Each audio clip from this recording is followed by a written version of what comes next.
Olá pessoas, tudo bom com vocês? Então, pela primeira vez eu vou fazer um vídeo decente. E eu vim me apresentar, porque no meu primeiro vídeo eu simplesmente peguei e joguei aqui. E não foi muito legal, mas eu era só pra fazer um teste pra ver como que ia ser, se eu ia derreter depois de vergonha, enfim. Não derreti, estou aqui.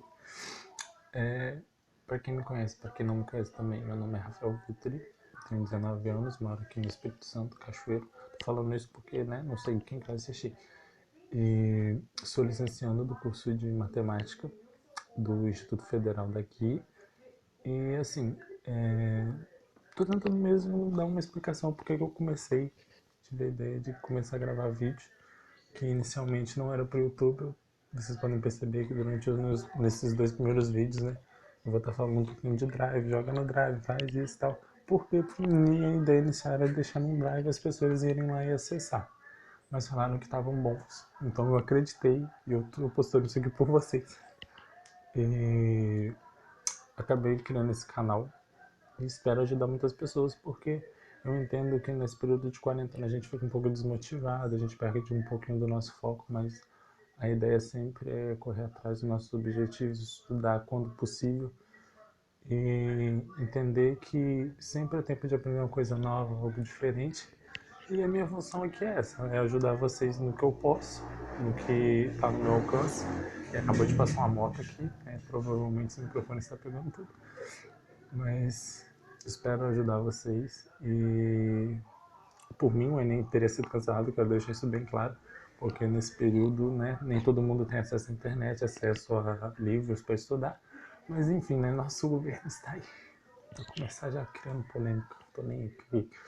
E esse é o meu jeito, eu sou meio assim, falo, espero ajudar. E vamos pro segundo vídeo, né?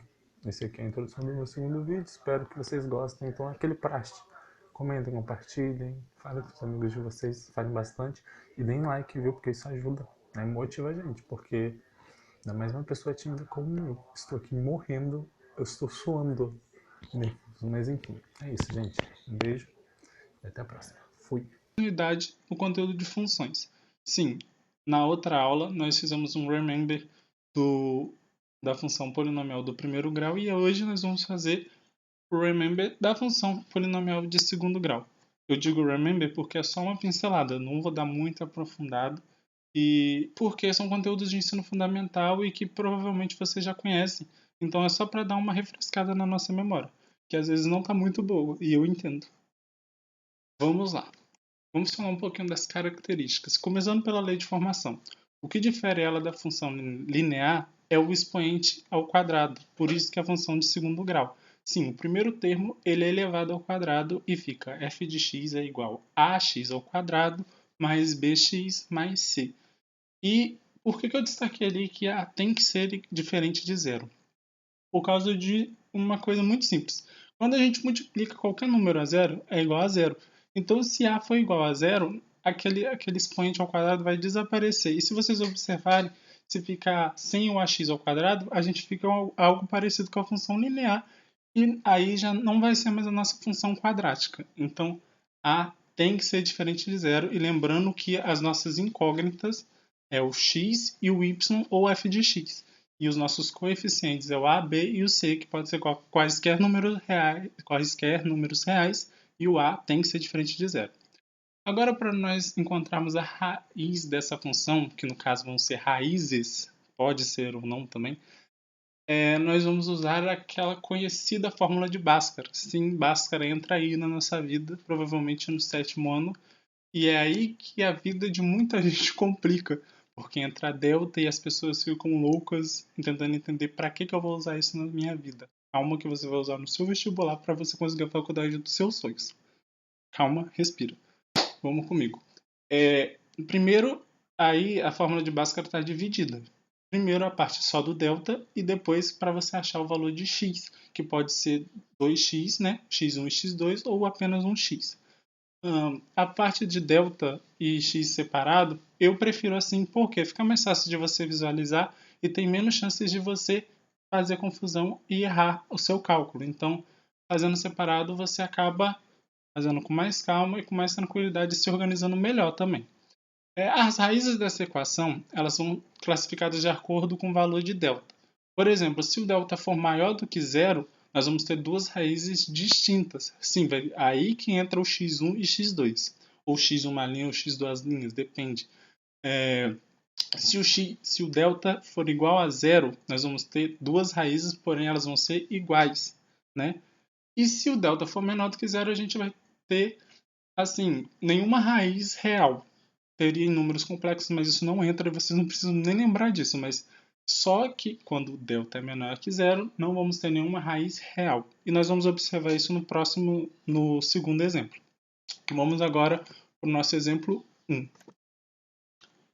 Vamos lá. Observamos que a nossa lei de formação é f de x menos 2x ao quadrado mais 7x menos 3. E aí nós fizemos a resolução numérica, que é atribuindo valores para x e encontrando valores para y. Vocês observem que quando o x é zero, nosso y é menos 3. E menos 3 é o valor de c. Então, guarda essa informação que futuramente vai ser bem importante lembrarmos ela, viu? Gráfico da função. O gráfico dessa função, ela é uma parábola. Uma parábola é aquele formato mais ou menos de U, né? E essa concavidade para cima e para baixo vai depender do nosso valor do coeficiente A. Se o nosso coeficiente for maior do que zero, a concavidade vai ser para cima. E eu acabo associando ao roxinho feliz, né? No formato de U, porque concavidade às vezes é uma palavra que nos faz confusão. Então, maior do que zero, roxinho feliz, menor do que zero, roxinho triste. E é assim que eu acabei gravando como que vai ficar o gráfico na hora de desenhar ou esboçar ele. Para traçar o gráfico, nós precisamos principalmente de três informações essenciais. Primeiro são as raízes, que é jogando na fórmula de Bhaskara. Segundo é a interseção no eixo das ordenadas, e é aí que entra a informação do nosso exemplo que eu falei. Lembra quando eu disse que o x é igual a zero? É aí que ele intercepta o eixo y. E quando ele intercepta no eixo y, sempre vai ser o valor de c. Então, como no exemplo anterior o nosso c era menos 3, então naquele gráfico a nossa parábola vai interceptar o eixo y no valor menos 3. Vocês vão ver adiante. E a terceira informação para traçar esse gráfico é o eixo de simetria, que vai estar num ponto no eixo das abscissas. E esse ponto a gente pode encontrar ele apenas jogando na fórmula menos b sobre 2a. Essa fórmula também ela vai servir para nós encontrarmos as coordenadas do vértice.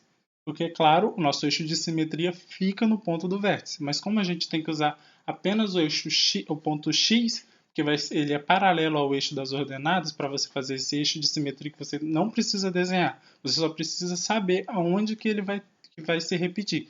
Porque como o nosso gráfico é uma parábola, o lado esquerdo é idêntico ao direito.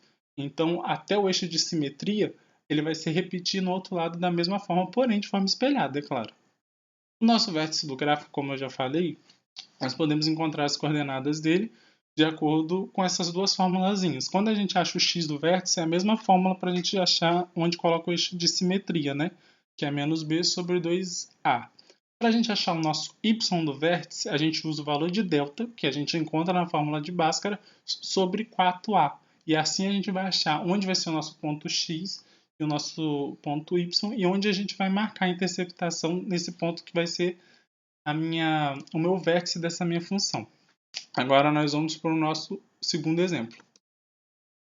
Podemos observar no primeiro gráfico, que é o gráfico que está provavelmente vai estar na sua esquerda, está na minha direita, mas na sua esquerda. E esse gráfico é o gráfico do nosso exemplo 1.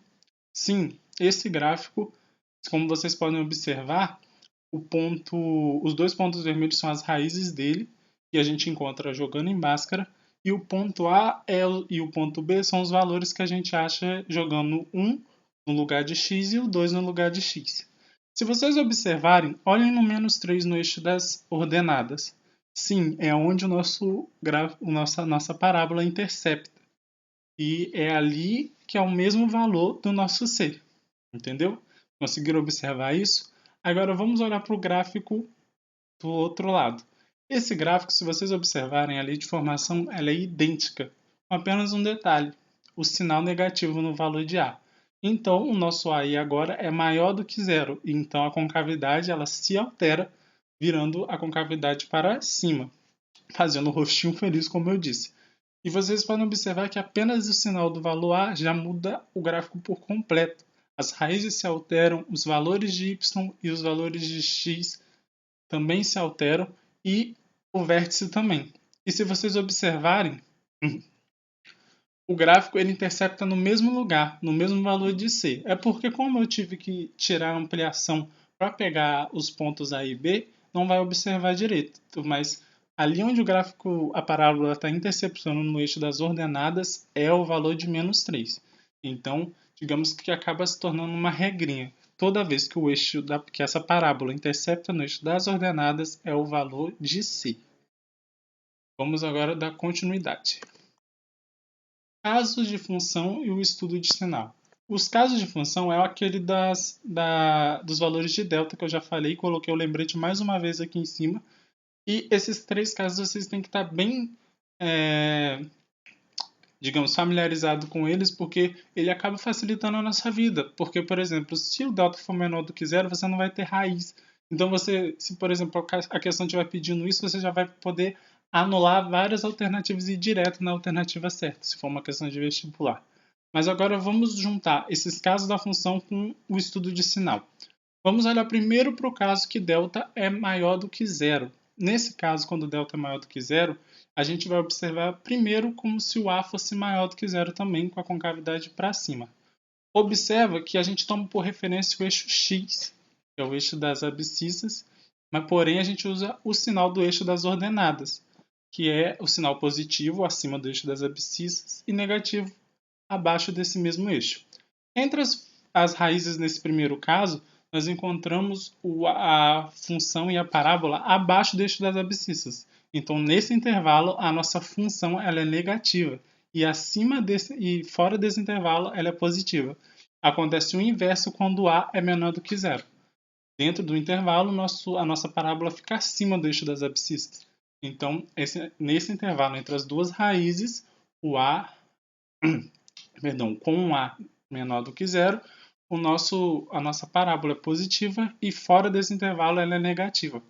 Agora, olhando o segundo caso e olhando o A maior do que 0, nós observamos que a nossa parábola só tem uma raiz. x1 e x2 são iguais e, coincidentemente, é o nosso vértice da parábola. Então, nesse segundo caso, se a gente observar, a nossa parábola é totalmente positiva. E olhando para o A menor do que 0, ela é totalmente negativa. E repete a mesma coisa no terceiro caso com delta menor do que 0. E com A maior e menor do que 0 também. Quando ele é maior do que 0, nossa parábola é totalmente positiva. E quando ele é menor do que 0, ela é totalmente negativa, porque ela nem esbarra no eixo das abscissas. Eu espero que vocês tenham fixado. Espero também que vocês tenham gostado do vídeo.